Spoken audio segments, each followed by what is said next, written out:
Last question, then I'm going to let you go. With that seventh pick that they got coming up in the draft in June, give me a guy or two that you think the Sabres are or that they should be taking a long look at with that seventh pick.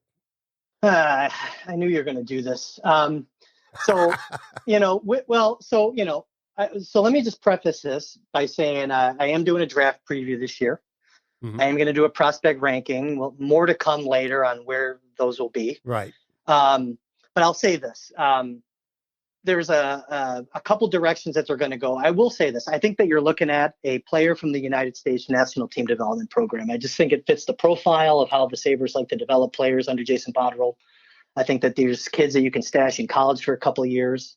They're going to work on their bodies during the weeks. They're going to play 2 games a week. I have 2 favorites, and then I think there's one that, the fans really like, okay? But I think Cole Caulfield is going to get a lot of play for the Sabres at 7 leading up to the draft. And I think that how this kid interviews at the combine and really, shows himself that he can play. It's not about how big you are, it's how big you play. Cole Caulfield is 5'6". Okay. Yeah. But it doesn't matter, I think, with him. And I think that he's right there in the mix, and he's going to go to Wisconsin. He's going to be a prolific goal scorer there, probably 1 to 2 years, and he'll be bouncing out and he'll be a pro.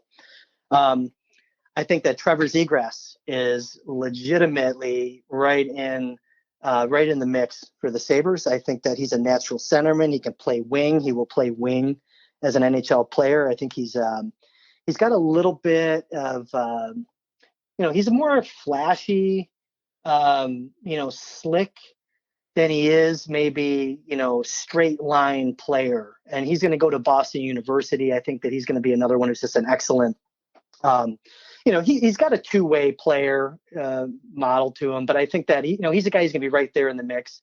That'll be a great pro, and he's, you're not really taking a chance there. You're going to get a good player there.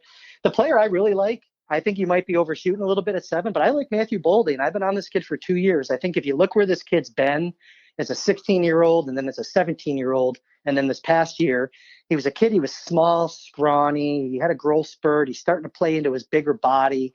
He has a full 200-foot game. This guy is really responsible. My favorite player that you talk about in the top 10 is Matthew Boldy.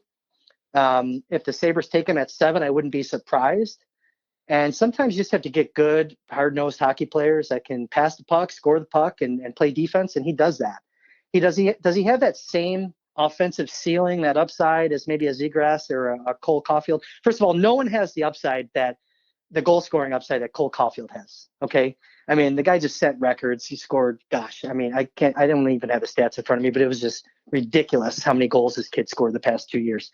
Boldy doesn't have that same upside as those two, but he has just a lot of hockey intelligence to him, super smart player, and I wouldn't be surprised if they take him. All 3 of those guys came out of the National Team Development Program. I think it's going to be one of those 3.